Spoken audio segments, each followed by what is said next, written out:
is, I said on my Vespers when I was going back to church that I still respond more to Sharif than to Abuna David. So don't test me, please. Most probably I'll end up back again in Stevenage. Okay, so the challenge is, it's been a long day. You have just come out from a meal, right? Yeah. And then Sayyidina made it even more challenging for me by actually going through all the points which I had prepared. So I disappeared trying to come up with something new in the past 2 hours, and most of it was Ya Rabb أي حاجة. Ya Rabb أي حاجة. Any point, whatever it is. So this is going to be, a little bit of hoping that I can keep you awake as much as possible. Now, as you would have realized, I did not bring my wife with me, so that anything I say stays here. Nobody goes back to my wife. What I'm about to say. That's number one. Point number two, the benefit of this new outfit is that whatever I say is amen. Okay? Yes. To start off with. So, submission in marriage. Submission in marriage. Now, to try to wake you up a little bit, with submission in marriage, it is not easy. It's not easy at all. And I've been there. I've been married for 24 plus years. I'm going to miss more than me. We're not going to go into that. But it is a journey. And we learn as we go forward.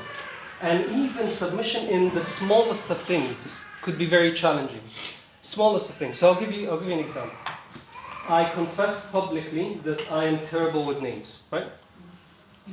So Josephine always tells me, Habibi, do not try to, call someone by name if you're not sure.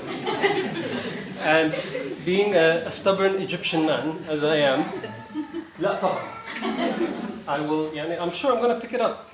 So one day, Fino was telling me, oh, do you know George? I'm not going to say who George because I'll bait the guy out. Haram.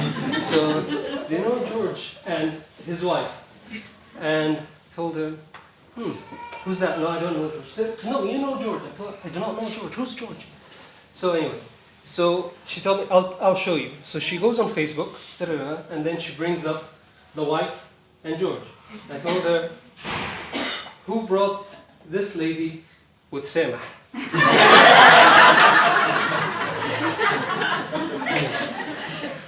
And she said, oh no, what have you done? So I told her, okay, I'll tell you. So 6 months ago, or whatever, when I started getting to know him, he looked like a Midhat. So I started calling him, hi Midhat.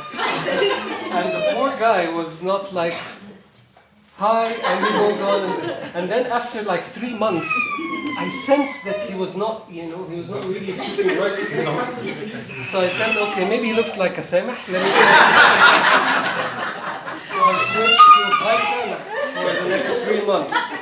And then I found out that he was a George. So when I went to greet him the following day, I said, hi George. Really?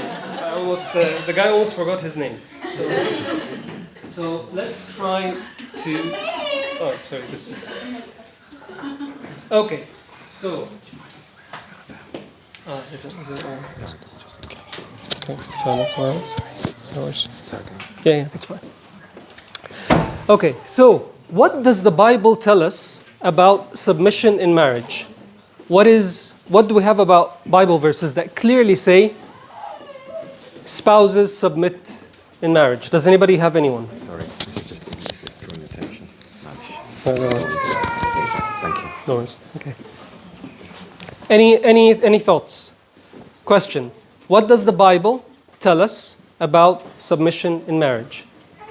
Any Bible verses that come to mind? Sorry? I'm really amazed that the wives are saying this.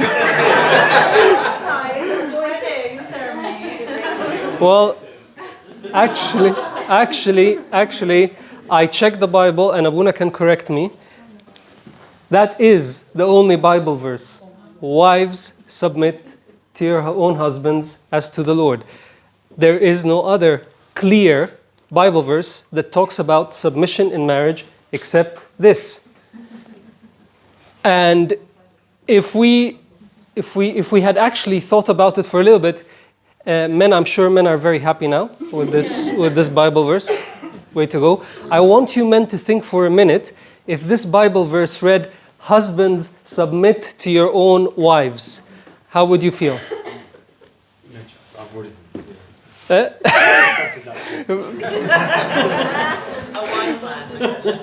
Tina, we're going to have to talk about this later. My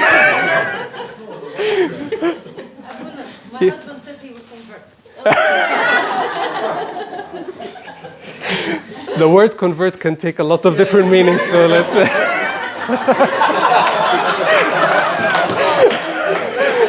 I'm not going to even start thinking about that. Okay.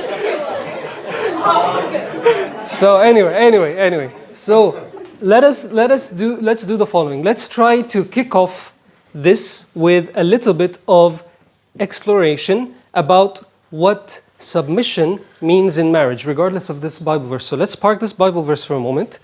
And what we're going to do, so we can just get a little bit lively and engage, so I can make sure that you survive with me for the rest. Forgive me, but we're going to do a small workshop, if you allow me. Okay? So the workshop is going to be simply, we're going to split into 4 groups. Okay? And because a lot of you accuse us rightly that we are a sexist church, so we're going to split into groups of ladies and men. Now, the question that's going to come for the ladies is the same as that to the men. How should I submit to him? How should I submit to her? Easy? Now, the how is not like in love. Let's be more practical, okay? Like what are the situations that we think we should submit to each other? How should we submit to each other, okay? So the ladies are going to split to that. But we're going to actually even make it a little bit more exciting. And we're going to have 2 other groups, which is also another group of ladies and another group of men. So we're going to have 2 groups of ladies, 2 groups of men. And the question for them is going to be, how do you think she should submit to me? And how do you think he should submit to me? Does that make sense? So one is, how should I submit? And the other is, how should my spouse submit, in my own view? So we're going to have 2 groups of ladies. Please split up yourselves. Okay, I'm not going to go into the splitting. And 2 groups of men. And it's only one question that each group is going to answer. And then when you come back, I think we have some flip charts. Yeah, so we're going to give to each group the flip chart. You're going to write down your points. You're going to have one spokesperson who's actually going to be the scapegoat of that group, because whoever is going to talk, I'm sure their spouse is going to be sitting هنتحاسب في البيت حاجات كده يعني. So and each one is just going to present the points. Okay. We might find some similarities. We might. And we might find some brilliant new ideas that we haven't thought of before. Is that easy? Yeah. Can we do that? So now it is 5:15. Can we come back 5:30? 15 minutes? Fair enough? Okay. So split into your own 2 teams. That looked like a lot of fun. I think one of the benefits of the way this has been run is that mostly you have the woman on one side and men on the other, because I think that may be helpful when you start reading things out. Secondly, just one observation. I sort of asked 2 groups, how should he submit to me and how should she submit to me? There were 13 points here. 14. Over here, they had about 4 points. They increased. And they were trembling. To the extent that the person writing notes said, she's going to know my handwriting.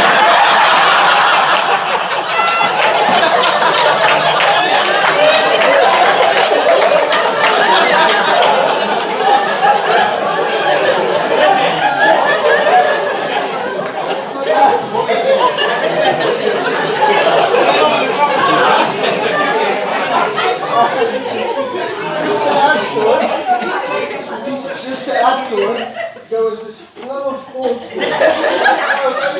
Whereas earlier I was like, no, we cut like that. Isn't that the definition of submission? So, if you were ever wondering whether there was a gender imbalance, yes, there is. You just don't know which way it's going. The final thing is for Abuna Tomas, Abuna David, and Abuna Anthony, I sense a spike in their work over the next couple of weeks, directly as a result of this. So I think that's very good. It's lovely to spend time with you. I need to go because we have Dars and Tazbaha this evening at Tukrulus, so I'm heading over there for Tazbaha. And I'm going to go to feed some of this back because the marriage preparation course has just started. Oh no, give them our list. Video. I'll tell them, and there might be some people pulling out. Of the course. No, it's been lovely seeing you. It's been wonderful to be able to share this time. It's so nice to have you all here again. I've really missed this. I've really missed seeing you all in one place. And I think, aside from the whole couples thing, I really do think I'm looking at a couple of people who are involved with YAR when it first started. I think it'd be really nice to get something again where we all come together from across the parishes and just maybe, even if it's not a whole weekend, we'll just spend a day, like a Saturday like today, come for liturgy. So I'm looking particularly at Marianne and Mark because they were part of the original organising, and other people around here as well. So it'd be nice to try to do something to bring everyone together. Thank you so much. Bless you. Thank you to Abuna Tomas for his service as well. To Abuna David, baptism by fire. I am going to see Fina now. Oh. Please say it I'm now. sure she'll be asking how things are going. Tell her that everything is submission to the wife. For those of you going to come to the falls tomorrow, we'll see you tomorrow. For those of you who will be seeing for the next couple of weeks, we'll see what I'll bring as well. But thank you also to Ray, who's been doing a lot of preparation. I don't know who else is working in the background, but he's been the one chasing me. So that in itself needs some sort of medal. But thank you all for this, and I'll see you again in the next few weeks. Thank you very much, Sayyid.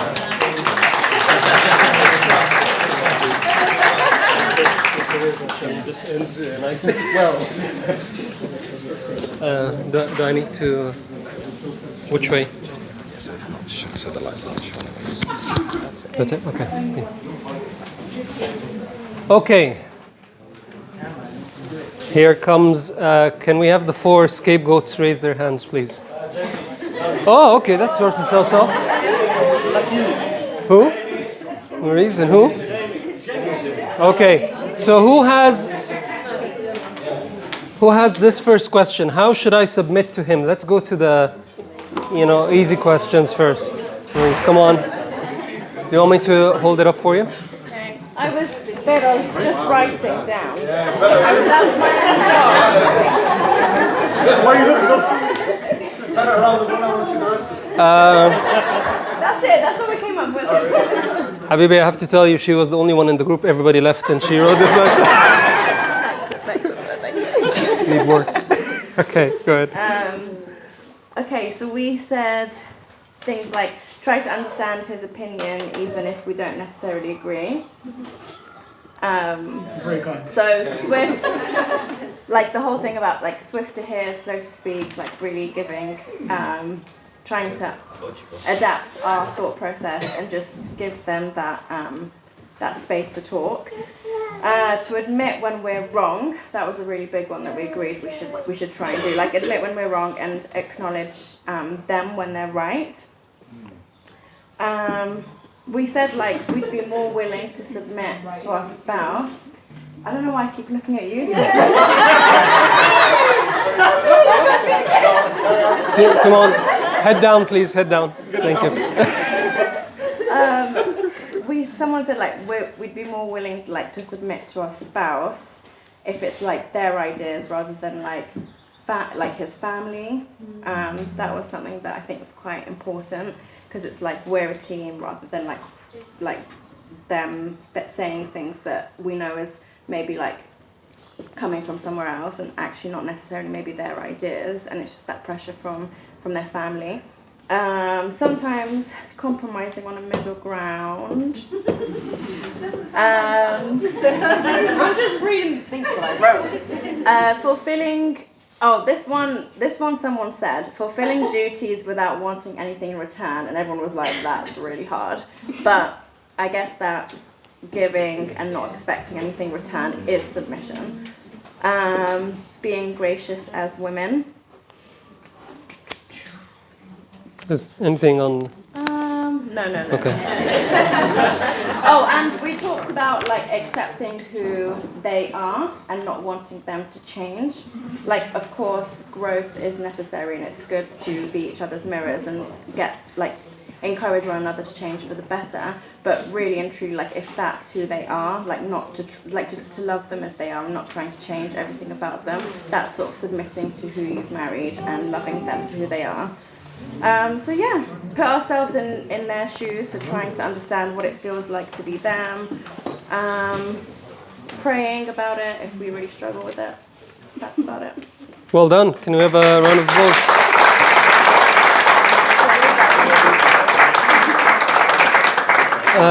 Actually, the one thing that they really should get a round of applause for is to admit when we're wrong and acknowledge he's right. I think that's a big one. That's a big. Well, when?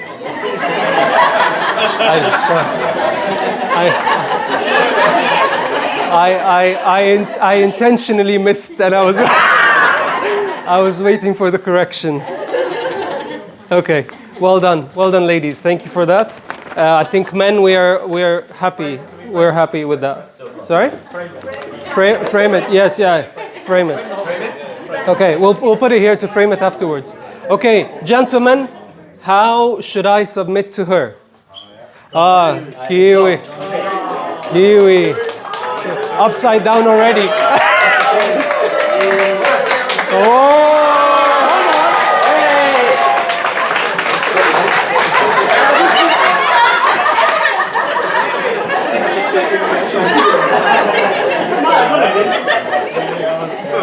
Okay.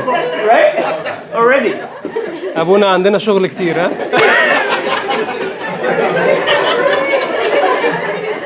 Okay. Okay. So I'll caveat this with I just wrote this. Okay. So how should I submit to her? Let her choose where to eat. Exactly. I.e., be patient. Accept and respect her ideas, even if you disagree. Say harden. Everything. Only, right? Only. Just harden. Harden. She's always right. 3-line wit. And just in case you forget, always.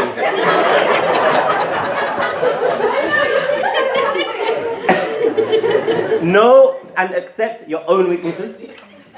Very similar point, huh? Show appreciation. Trust her and listen to her. Be patient. Don't take decisions on your own without discussing. Or don't make decisions on your own. Share in the responsibilities. Yeah. Try to accept and understand her emotions. That's a very, very good point. Very good point. Very good point. Well done. Very good point. Very good point. Accept her feedback. And also, it is not a competition. Yes. Right? We are a team. Create a safe space to allow her to speak her mind. Excellent. Then we're going to get biblical. Celebrate her successes. Is that biblical? No. Be swift to hear, slow to speak, and slow to wrath. Yes, that's biblical. That's biblical. It's biblical right That's there. biblical. Be extra kind. Put her first above your needs. Now that's biblical. That's biblical. And if all else fails, flowers, diamonds, and handbags.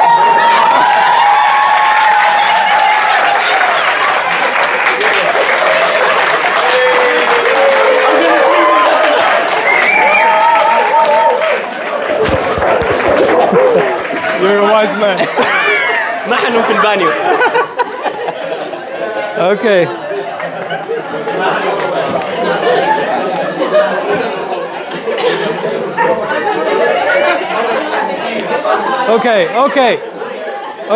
Okay. Guys, very well done, Kiwi. Very well done. You know that now it's like we usually pray Vespers time. And the litany that we pray in Vespers is the litany of the departed. So, so at some point in time, I was just going to ask Abuna, why don't we go and start praying Vespers? But well done, Kiwi. The diamonds, I think, made it up for the day. But I think we're going to step into the litany of the departed now. By which group should we start with, the ladies or the men? Men. Okay, we respect. They said first. So men, how do you think she should submit to you? And Jamie here is a martyr for coming to represent the group. So let's. ما تخافش انت خايف ليه؟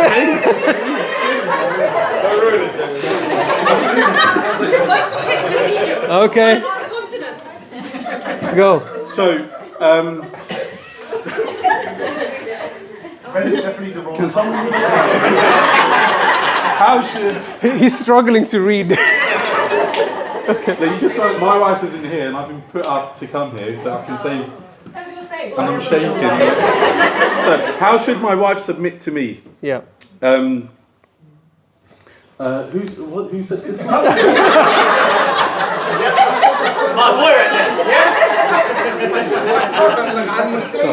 Shouldn't work this way.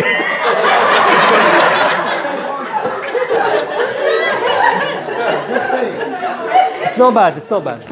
So we believe that there should be trust.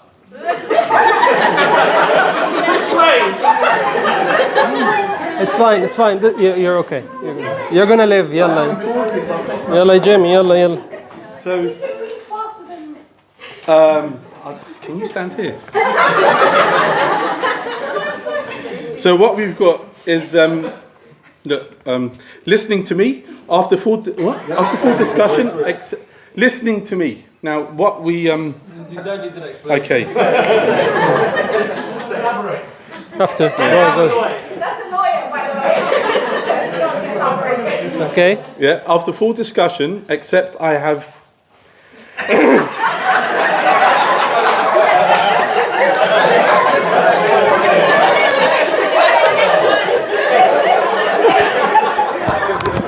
Except I can talk. With it comes full responsibility. So me wanting to say how I feel is not a bad thing. And you should be able to listen to that. That's not what it says. Huh? Okay, what it says, after a full discussion, except they have final say. Have nothing to do with this. And with it, give it to us for a moment. Did the Brother Smith say that?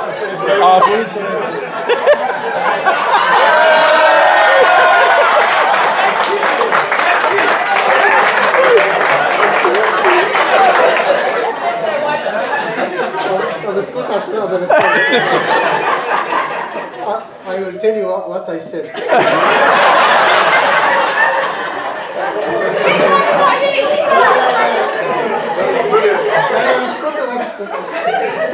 Because it's a very important point. I mentioned to Abuna while you are coming to Stephen. If we as husband and wife have to take a decision and we don't have any experience on this decision. I give an example. For example, we have a kid, and this is the first kid for us, and which school we are going to apply for him in this situation. Appreciation. We don't have any experience about it. We start to search on the internet to see which school is good. We take, ask some people about the schools and all that stuff. And finally, every one of us has certain decision. This is the best school for my kid. Actually, he is saying this is the best school for my kid. Start to take it from the practical way, which is nearest, which is one of them say, I can commute, no problem at all. But I want this school for my kid. I will apply for this school. And the other one is saying, no, this is the best school for my kid. Here we can't compromise. So which decision we are going to take? We try. I am saying something, rarely it will happen, but if it happens, what will be the solution? We have to take a decision, either this school or that school. What I believe in and what is written in the Bible, that the husband's opinion will take the upper hand, and in front of God, he is responsible for this opinion. If this opinion is wrong, is a wrong decision, he in front of God will be responsible for it. But when we reach a point which we can meet at the middle, and we try all other solutions, and still we have two opinions, the Bible is saying that the man is the head of the family. So the opinion of the head will be carried out. This is what I mentioned. Thank you.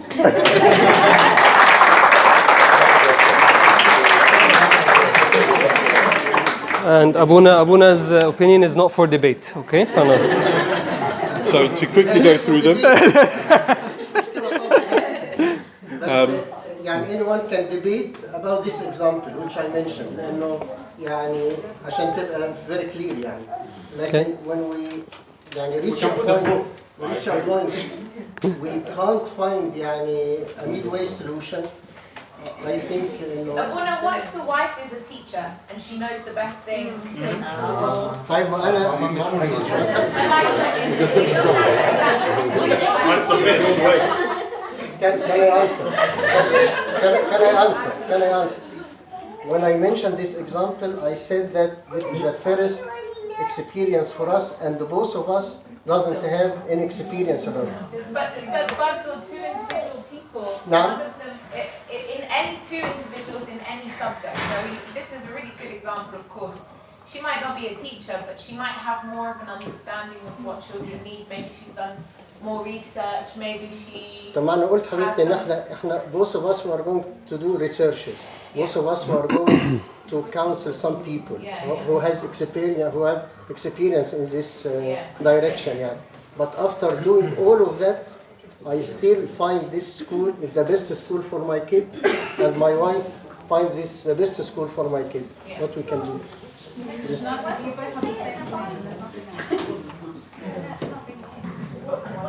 Does it actually say that in the Bible? Sorry? Does it actually say that in the Bible? The Bible says that the husband is the head of the family, or like Christ to the church. So when we reach a point, we can't find, it's very rare, but when we reach a point, we can't find something in the middle, so the church will follow the advice of Christ. Thank you.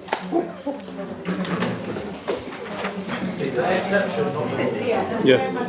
So with that, there's appreciation, So we can get Jamie off the hook, please. Yeah. respect, and love. He just mentioned 2 points which you now Which are have to. really valid. So respect and love, and appreciation. Adhere to what he has to say. Support his leadership. In that rare case. Patience. Greet him.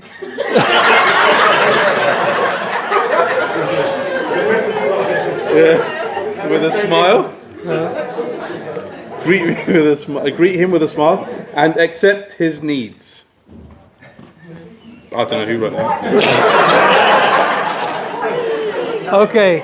Can we have a round of applause for Jamie?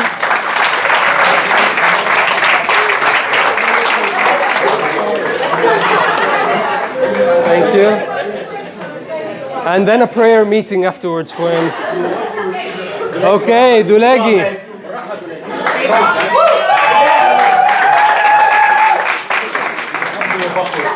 Okay, just before we start, can I just say something? My talk was supposed to be from 5 to 6. It's already 5 to 6. Okay? This is going to take till tomorrow. Khalas? We were cut off, so we actually had another page to fill. Okay, sorry, I'm really sorry about that. It's okay, we'll set signatures on the second page. Alright, okay, so how should he submit to me? Okay? So, number 1, admitting your faults, saying sorry, understanding apology language. Number 2, listen and acknowledge our character. So that could be strengths and weaknesses. Consider my opinions.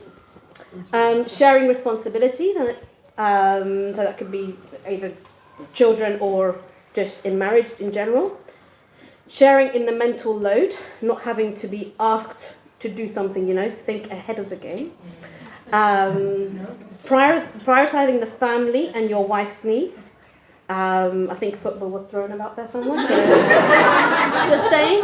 That's our only escape. Respect and acknowledge her ambitions. And hormones, but don't always blame the hormones. Okay? Okay. And it's not acceptable to just be like you're just emotional, okay? Not okay. Be collaborative in agreeing on shared goals. Don't be passive. Insert boundaries with family, so that's extended family, so parents, in-laws, etc. Invest in your relationship. How? Huh? How? So, like, date night. Flowers, diamonds. Yeah, you said it. Tfaddal. That wasn't my word, okay? Yeah. That was his. That's why I asked. Okay. Appreciate the value of investing financially in your wife's happiness. So that could cut English words. Can we, guys? Holidays, whatever, yeah? Men, can you please hear this again? Okay, عشان Kiwi threw you all under the bus. نسمع كده تاني. Can you repeat that again, please? So appreciate the value of investing financially in your wife's happiness. تفضل يا اخوي. Kiwi, what was the last line you said? Flowers, diamonds, holidays. And then finally, How often? Every 10 years. understand love languages and accept we all have different personalities and we are not exactly like you. And then don't take your wife for granted. Thank you very much. Thank you. Sorry? Yeah? Yeah. No, they had more, but I had to cut them off. كنا هنقعد هنا forever to the next retreat.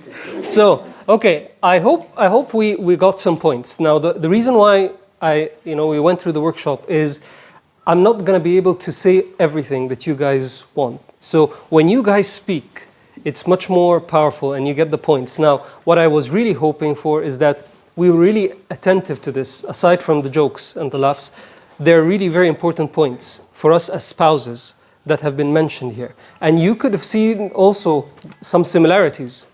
There's a lot of similarities that come across, and it's very valid. But I want us to go back to understand submission according to God's plan. Okay? Let's go back to God's plan just for a moment, because everything that we said here was very practical. Let's try to bring in a spiritual element, a spiritual side to it. So I'm going to ask you to kindly open up some Bible verses so that we can just go around quickly. So somebody over here, please open up Genesis 1,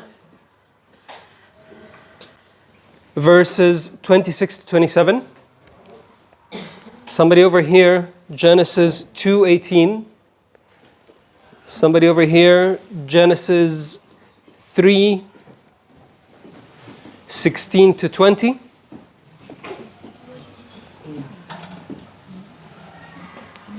Somebody over there, John 3:16. Four verses, or four parts from the Bible. Okay?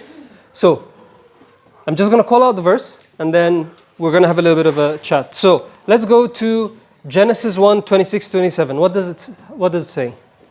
Kiwi? Then God said, let us make man in our image, according to our likeness. Let them have dominion over the fish of the sea, over the birds of the air, and over the cattle, over all the earth, and over every creeping thing that creeps on the earth. So God created man in his own image. In the image of God he created him. Male and female, he created them. Can you get something out of that? What is it that I'm trying to get to? Can you get a guess? Created man before woman. Created man before woman? I'm going to spend all my priesthood mark.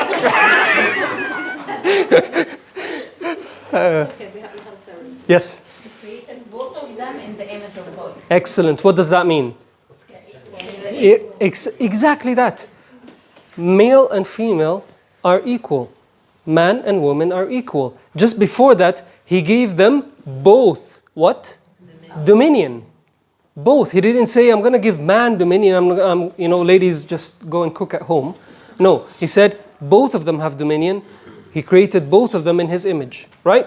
So, what stands out here is equal. Now, let's go to the second bit. So, this is God's intention of creation. Okay?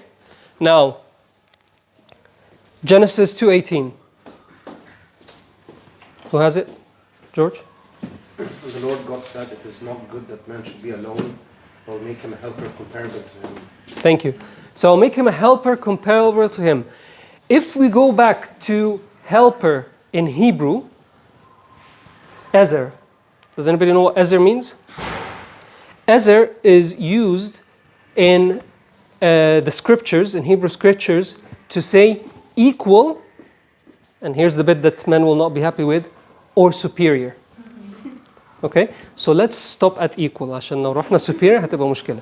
But this is the word that's actually used in Hebrew, Ezer. So it is not good that man should be alone. I will make him a helper equal. When we say equal or comparable to him, okay? So that's the word helper, Ezer. So he's of the same level. So again, where am I going with this?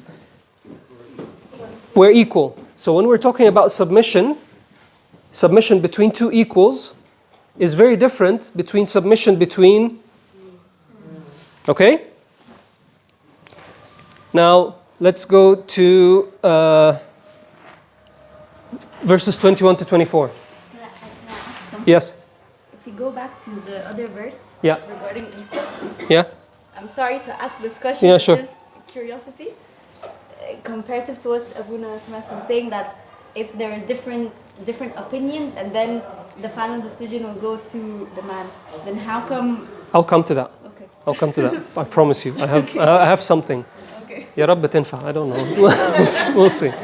Okay, let's go to the next one. Okay, 21 to 24. Who has it? Who has it open here? Anyone?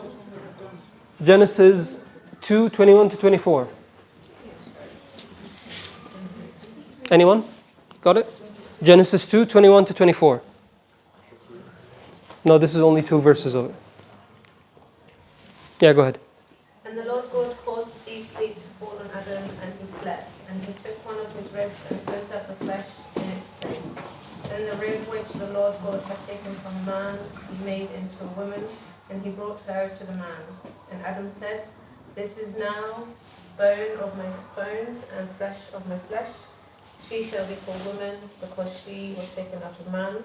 Therefore a man shall leave his father and mother and be joined to his wife, and they shall become one flesh. And they were both naked, and the man and his wife, and were not ashamed. Okay, thank you. Have you ever thought why God created Adam from the dust and did not create Eve from the dust? So he wants to say that they're one. Mm-hmm. Two separate. Yes? Anything else? Actually, when I started thinking a little bit about it, God wanted Adam to see himself in Eve. And when he starts thinking about how he deals with Eve, he's dealing with himself. So if he's going to be taking a decision, it's going to be as if he's taking this decision for himself. And this is the real reason why God created Eve from the rib of Adam. He didn't just create her from dust because it would have been easy. And at the same time, we would say, okay, they're equal, right? She was from the dust. Sorry, he was from the dust and she's from the dust. But then when God created her from his rib, he was telling her, no, hang on. Before you think and do anything, she is you. Okay? And in that case, Adam should think very well before he does anything. That's point number 1. And the second thing is when he sees himself in her, then it becomes natural and easy as her. Equal. It becomes equal because she is me. Then she's equal to me. Right? Now, up until this point, everything was going fine. But then, what happened after this? The fall. Okay, so the fall, and then God came with the fall, and there was a little bit of a passage. So there was Genesis 3:16 to 20. Anybody have that? Yeah, Mariam. To the woman he said, I will make your pains and childbearing very severe. With painful labor you will give birth to children. Your desire will be for your husband, and he will rule over you. To Adam he said, because you listened to your wife and ate fruit from the tree about which I commanded you, you must not eat from it. Cursed is the ground because of you.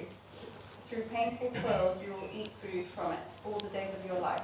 It will produce thorns and thistles for you, and you will eat the plants of the field. By the sweat of your brow you will eat your food until you return to the ground, since from it you are taken, for dust you are, and to dust you will return. Thank you. So, the two things that were said, first to Eve, okay? Just in summary, your desire shall be for your husband, and he shall rule over you. When we read this just in that context, it sounds very much submissive. Yeah, right? Very much that way. And then, when we bring it with what was said to Adam, cursed is the ground for your sake, in toil you shall eat of it all the days of your life.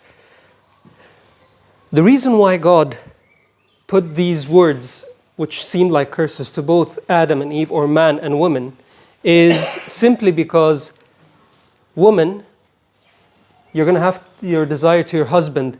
He is the source of your existence. So you focus on him. And man, the land is going, you have to toil in this land and it's going to produce thorn and for you. That is the source of your existence. And that's what you have to focus on. But this does not mean that Adam cannot focus on Eve, because she is bone of his bones and flesh of his flesh. So she is him.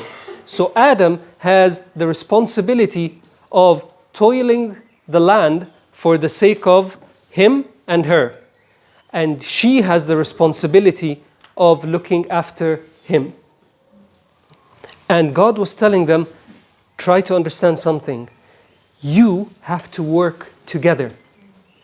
You have to work together. There is no one that can do a job on their own. Imagine if Adam was just toiling the land all the time without any love, care, support, anything of the sort. He'll give up. Okay? And imagine if Eve was just supporting Adam and he is sitting sisayid at home doing nothing. Okay? How will they survive? So it is both of them working together, both of them submitting to each other because they're equal. Are we okay with the journey so far? I hope I didn't lose you. Then God wanted to actually cement this further into them as time goes by. And he went, let's go fast forward. And we're going to go to John 3:16. Can somebody just read this off the board?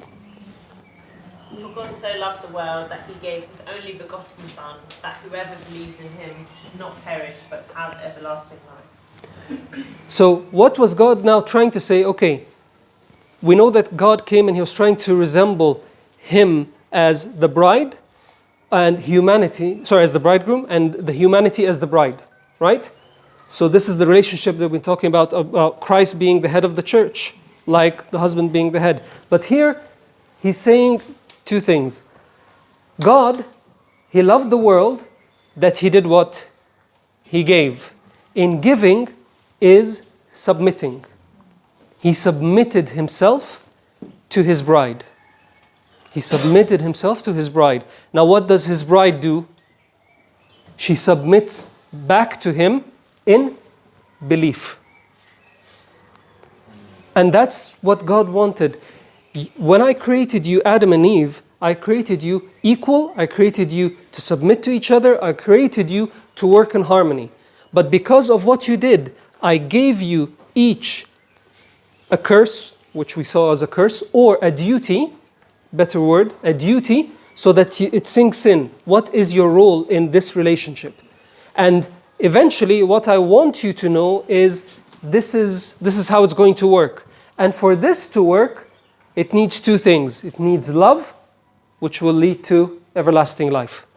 Okay? Now comes the difficult part, which is Ephesians 5.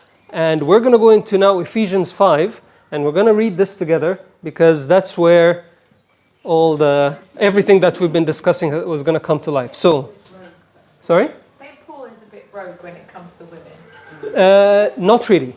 Let's go into that. Okay. Hang on to that. So can somebody please open up Ephesians 5:22. It's a little bit of a long one, but to 33, 11 verses, please. Somebody who can, read English. Yeah, okay. Okay. Wives, submit to your own husbands as to the Lord. For the husband is head of the wife, as also Christ is head of the church. And he is the Savior of the body. Therefore, just as the church is subject to Christ, so let the wives be to their own husbands in everything. Husbands, love your wives, just as Christ also loved the church and gave himself for her, that he might sanctify and cleanse her with the washing of water by the word, that he might present her to himself a glorious church, not having spot or wrinkle or any such thing, but that she should be holy and without blemish. So husbands ought to love their own wives as their own bodies. He who loves his wife loves himself. For no one ever hated his own flesh, but nourishes and cherishes it, just as the Lord does the church. We are members of his body, of his flesh, and of his bones. For this reason a man shall leave his father and mother and be joined to his wife, and the two shall become one flesh. This is a great mystery, but I speak concerning Christ and the church. Thank you. So, if we realized there was only like 3 verses for the women out of those 11, and there's the whole big chunk for men. So, let's just try to summarize. So, first part, wives, verses 22 to 23. Wives, submit to your own husbands as to the Lord. Important, because we just take the first part, submit, but we submit to what? As to the Lord, so godly. Okay? For the husband is the head of the wife, as also Christ is head of the church and he is the savior of the body. And for the husbands, instead of saying submit, it says what? Love your wives, just as Christ also loved the church and gave himself for her. Gave himself for her. There's a key word here. He who loves his wife loves himself. Now, what I did is I went back to Greek, because sometimes English is a little bit limited in what it's trying to say. So, the Greek word for submit is hypotasomini. Saminoi, sorry. I tried to do this many times before I came, honestly. Hypotasomoi. Okay? Now, what does hypotasomoi mean? It means exactly this. A choice freely made with love to deploy yourself in support of your spouse. All this was for submit. This is how limited our English language is. But in Greek, that's the word that's used. Okay? Hypotasomoi. So when we read this, what is the key word that stands out? Love. Hence, when we see husbands love your wives, the Greek word that is used there, and in Hebrew it says, it's also translated to lahigash, lehagish, which is serve, present, bring near, almost the same meaning, okay? Now, love in Greek is agapete, okay? And the direct translation, because of the te at the end, is the love in godly love and in full submission. Okay? So now do you see the link? That actually St. Paul was not very sexist. He was actually, when he was using the words, he was asking for mutual submission between man and woman. He's asking them, please, both of you submit. Now, how can we bring this all together in life so that we really, is this what really St. Paul was saying? There has to be a key verse that we can actually depend on. And the key verse is just before what we read. Verse 21. What does verse 21 say? Submitting to one another in the fear of God. It starts with that, submitting to one another in fear of God. So when we're submitting, it's mutual submission. We're not saying that anyone should submit or is the upper hand over the other hand. We are together in it. Okay? Abuna, of course, was referring to the very rare example, but these do not work. And submitting again in verse 21 is the same Greek word that was used. Now, as you can see, there's a lot of love. So all of this is dependent on love. Very, very important. So, and to bring it to life, of course, ladies, we just heard about, presents. Very important. So, men, please make sure that you do that as much as possible, especially بعد النهارده. After today and after everything that has been said. But when it comes to presents, I've used this before, so I'm sorry if you've heard it before from me. The present, the value of the present is not in the financial value that you put in it. The value in the present is in how it is received. So if you get your wife something that she really loves, even if it's financially, costs nothing, it will make her very happy. And if you get her something which is so expensive and she doesn't care about, the reaction will be very different. So the value of the present is in the receiver, not in the giver. Make sense? Now, how about if you get the present and it's mine, right? I own this present. But have you ever heard of a present which is given but not owned? It's the mortgages. It's like that. It works like the mortgage. Okay, you get a house and you think it's mine. Sorry, it's not yours. It's the bank. Okay, until you finalize the payment. Now, I'm sorry, I used the story forever. Who heard the story, please forgive me. I'm just going to repeat it again. So, when I first graduated, my father had car. Lada. Lada. Does anybody know the Lada? Okay, so this Lada car in Egypt, it is a rock. Like, it is a Russian car that was actually used in times of like war at times. So it was designed to be super strong. So yeah, design. So my father, he gifted me when I went into uni the Lada, the car, but he never wrote it in my name. I said, okay, it's a gift, but it's not mine. Okay, done, no worries. And this Lada, I promise you, I was once driving and a big red bus in Egypt went into me, and he took me onto the pavement. I was on Kobri, bridge, on a bridge, and the rails of the bridge actually, they dented, and my car went into that, okay? And I got out, and I looked at the car, minor scratches, no, nothing in the structure. And I looked at the bus, you see like everything was scratched, bumped in, and the Lada wasn't intact. So anyway, so my father gave me the Lada, and then I said, okay. So after years, I was gonna get married. And when I came to get married, he then wrote the car in my name. I told him, no, Talaba, I need to understand what this is.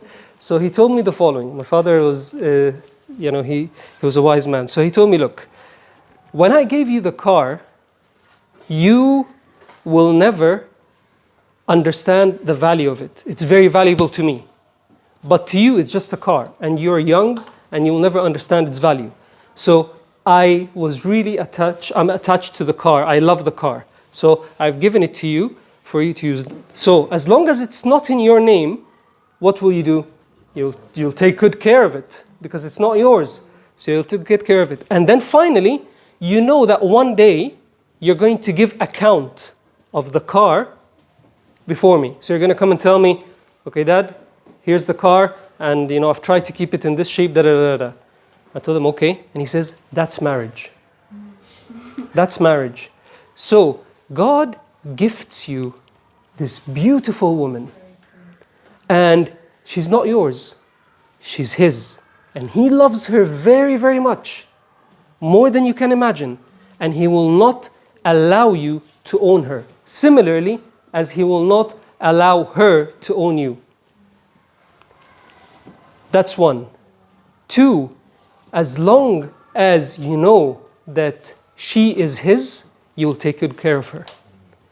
And one day you're going to give account before God about what you've done with the gift that He's given you. And that's stuck. That's stuck. And if we look at our spouse as a bone of my bone and flesh of my flesh, and if I look as my spouse as a gift, I think submission becomes a lot easier. A lot easier. Now, I'm going to go quickly through these things because I've said this before. But, okay, great. Where am I going with all of this? I'm going into our marriage is a mutual submission based fully on love. It cannot work except that, this way. And I don't know if I told you about this, the 4 languages of love before? We went through this, so I'm not going to spend too much time on this again. So I'm just going to go through this. So the 4 languages of love are storge, filio, eros, agape. Okay? And storge is the family love. It's the affection that we have to each other as brothers, sisters, or daughters, or whatever. And filio is the friendship, brotherly love that we could have with each other. And then eros is the romantic love. This is where, for example, the intimate desires comes in.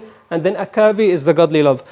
In every kind of relationship that exists, it will fall short of one of these types of love, except our marriage. Marriage is the only one that has all 4. The marriage relationship has all 4 of these. And these are the 4 words that are used in the Bible for when it comes to love. Okay? Now, sorry? So the top 2 were storge and filio. Storge is family love, and filio is friendship love. Okay? Now, How could I quickly unleash this power of love? I'll tell you 3 practical things and then we'll go. So the first thing that I could think of is commit to serve one another in love. Because it tells us in Galatians 5:13, you have been called to live in freedom. Use your freedom to serve one another in love. Very clearly. Okay? St. Paul. So let us use the submission to show serving each other with love. Like, take a position of humility. We've heard this. It's come out. Okay? Listen to me. Make sure that you understand what I'm thinking about. We sometimes approach that we're always right. Our tendency is that I know everything. Okay? But that's not the case. In doing that, I put my own needs before my spouse. And finally, lay down the pride and listen. Both ways, by the way. I'm not saying this to the men. Both ways. Lay down the pride and listen. And I'll give you 2 quick stories. Okay? Because I think this brings it to life. So, I'll give you a story where I was asking and expecting Fina to submit, and another one where Fina was asking me to submit. So the first one was, I was working in Egypt, happy days, all well, and then I got a promotion and I got a job in South Africa. And I was working with Shell at the time. Of course, South Africa, you hear, South Africans say, okay, مش دبي مثلا ولا يعني حاجة كده يعني تروح South Africa, what are you going to do in South Africa? Play with the monkeys? Well, I don't know. So she was a little bit like, no, I don't want to, I don't know if this is right for us. I told her, look, I'm with Shell, they're going to take care of us. It's a great first step. I'm going to be an expat. I know what I'm talking about. Okay? Career-wise, this is my first step to become an expat with Shell for not a very long time now. Okay? So I was requesting Fina to submit to my decision. We prayed about it. I never forced her, but we had a lot of discussions. And then finally, she came and she said, look, you know what you're talking about. You know that this is the next step. We sat down, we looked at everything together in terms of what Shell is going to do, how they're going to take care of us, how they're going to support us all the way. Okay, I'm going to submit. But what did she do? She submitted in love. What did I do? I took her on a journey without forcing her. And we came to a mutual conclusion in love. Now fast forward, we finished South Africa, we came to London, next expat assignment, and we were here for 3 years. And I finished the 3 years, and then the next stop for me as an expat was either going to be Dubai or Singapore. So they gave me an option, Dubai or Singapore. And then Fina said, look, we cannot keep on jumping around every 3 years with the kids. There's no stability. We cannot do that. So please, let's stay here. Now, what was that going to cost me? My career with Shell. And I had been with Shell 12 and a half years. And this was my second expat, and they had invested in me. And as a result, usually with these big companies, they invest in your first 2-3 assignments, and then they start reaping the rewards. So what they basically did is they invested in me, and then I'm telling them, thank you very much, bye. And it was very difficult. And we had a lot of discussions. So what am I going to do? I've been working here as a finance director, but I don't have an ACCA or a CIMA or anything of the sort. I just have an MBA in financial planning and financial management and economics. So that's like they look at it sometimes as CIMA equivalent. But I don't have the real qualification that's needed for me to work here. And it was very difficult for me to submit my career in that decision. But then we sat, we spoke, we prayed, and what I found is I cannot put my career above the family. Family comes first. And I submitted to her decision. And this is where, these are very difficult decisions we're talking about here, okay? And this is where you have to put down the pride a little bit on the side and listen. Okay, so first one, serve each other with love. Second one is create a culture of love and respect at home, especially with the children. Especially with the children, because the children are very aware when it comes to daddy says, mommy says, or anything of the sort, okay? They will know where to get away with things, okay? And they will know how to steer us up, okay? They're very good at that. Yes? Just going back to your point, Yeah. where you decided that actually your wife had a point, and for the sake of the family, perhaps your career had to take, play second fiddle to the family's well-being long term. What was the turning point for you, or how did she reach you in a way that you were able to receive? Actually, the turning point was Abuna Tumis. لا خلاص بقى اللي قلت خلاص. The turning point was Abu Tumis in all reality, because when we do things of that sort, so what we said is, okay, I'm going to try to see if actually I am marketable here. If I stay in London, I'm going to leave my job, I want to know, can I find a job? Because just staying here doesn't make sense. And Abu Tumis convinced me to do my CV and start uploading it to recruiters, headhunters, and see what the response is. I delayed a lot because I was a lot hesitant. Then one night Abuna Tumas called me, that was a Thursday night, I remember. And he said, have you done your CV? He's been asking me daily. I told him, no, Abuna. He said, I'm going to come now. I told him, khalas, I'm going to do the CV, Abuna. Don't worry. So I did the CV and I uploaded it to 3 websites. They were headhunters. I said, let me just try. And by 10 a.m., all 3 had called me. And 11 a.m., Abuna called me to check. Did anybody call you? To Abuna, all 3, as if you knew them and you told them, call him. And that was the term, because these things, I did sacrifice, but it has to be logical. It has to be mutual and agreed. It has to be God-driven in a lot. Okay, no worries. Okay, so I know you're tired. I'm going to go very quickly. So create a culture of love and respect. Romans 12:10, be devoted to one another in love. Honor one another above yourselves. How? Probably you've heard that men need respect and women need love. Actual fact of the land is we both need both. We need love and we need respect. It doesn't work that we just need one or the other. And that's why the submission bit comes with both, the love and the respect. And if we lack the love and respect, we only end with hurt and resentment. So if I lack one of them, I will end up with either hurting my spouse in my decision, or I will have him or her resent the decision that I've made and consequent decisions after that. I'm going to go over the stories because of time. I like this story. Okay, I'll say the story on this one. Okay. Okay, so the third one is remember God is the head of the marriage. We always keep God at the end. Always at the end. We don't bring him first. We don't remember that he is the first. And even in, when we're reading Ephesians 5:23, Christ is the head of the church and he is the savior of the body. He is the head.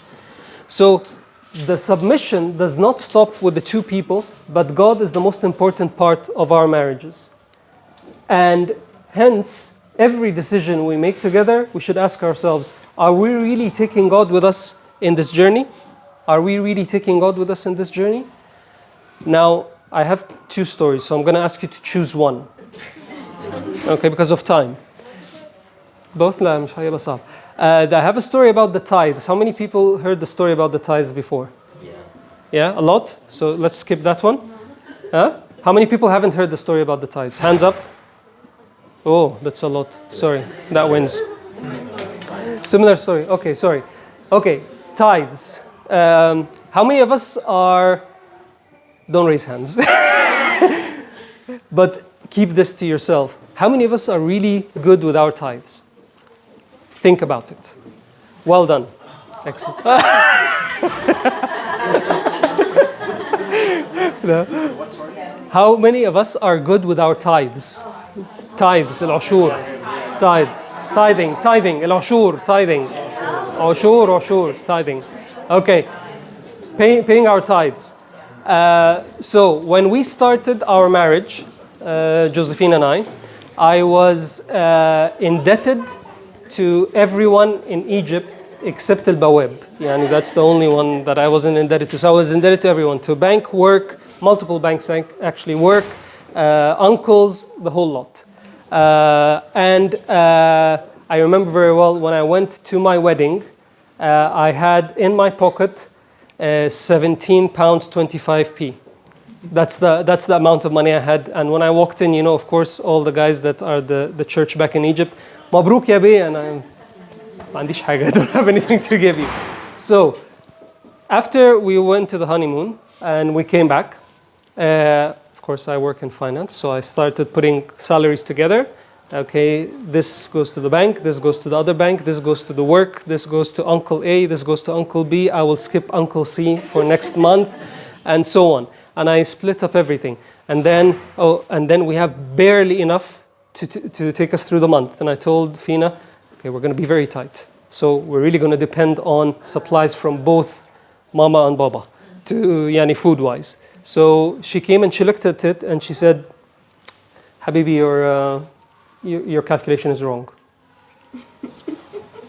Not a good way to start. I told her, how yani? Please, let's start from the beginning. Okay, she said, okay, your salary plus my salary. Yeah, she said, tithes.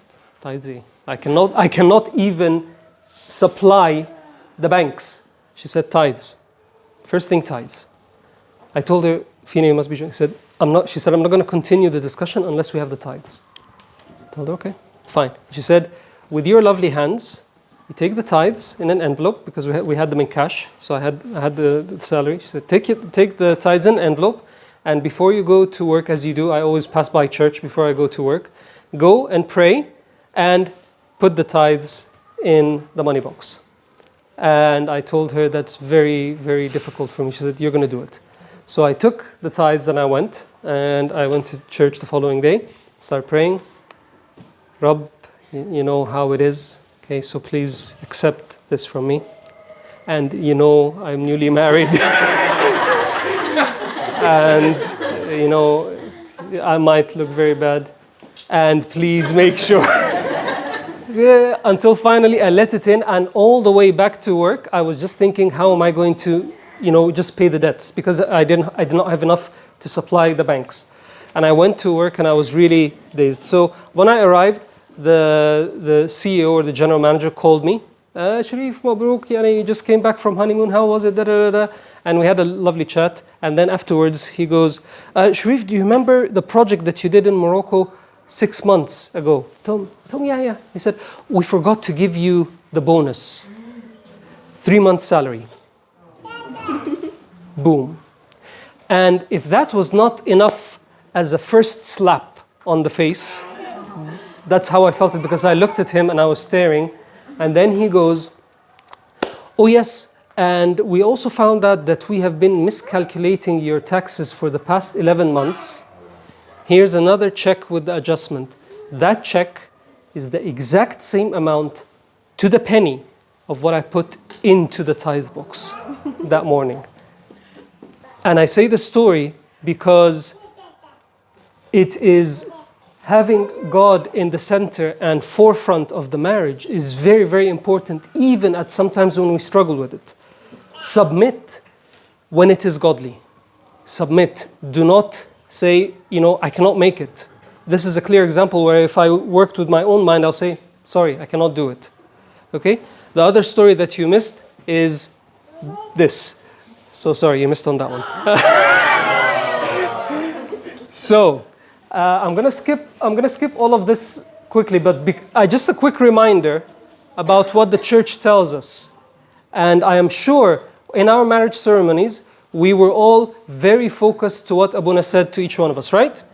Can you remember, gentlemen, one thing that was said to the ladies to do for you? Huh? You're responsible for her after her parents. You're responsible for her after your parents. Anything else? Anything that was said to you? Huh? No, we're talking about what is said to you, not to her. What is said to you? Anyone remember? Okay, Kiwi, well done. Okay, let's, what about ladies? Do you remember anything that was said to you? Don't frown in his face. Uh-huh. Yeah, greet him with a smile, don't frown in his face. What else? What else? Anything else? Call him Lord. Call him? Lord as Abraham. Call him my Lord as Abraham. Taban, I was waiting for you guys to say that one. Call him Lord as Abraham. So this is, whoever reads Arabic can read this. But what I picked out from here is her definition of what she's looking for is, this is talking to the gentleman, to the man. Do all that is good for her. Have compassion on her. Always hasten to do that which gladdens her heart. Take care of her as her parents did. If this is not enough submission, I don't know what is. Okay? Now, I'm going to go to the gentleman, and his definition, or for the lady, is honor and respect him. This is the ladies, huh? Honor and respect him, increase your obedience to him. Receive him with joy and gladness. Do not frown in his face. Do not ignore any of his rights upon you. Fear God in all your deeds with him. So, as you can see, biblical submission is mutual. Church submission is mutual. It is all based on one thing, which is love. So I'm going to finish off quickly with the summary of all of this is to submit to one another out of reverence for Christ in Ephesians 5:21. To do that is through John 15:12. This is my commandment, that you love one another as I have loved you. And that, if we just live by that, I think that will take us a long way into submission, plus what we've just discussed. I am really sorry. I had to change my whole presentation because Sayyidina took all the points from me. So I hope whatever I've put there makes sense and you can take something away from it.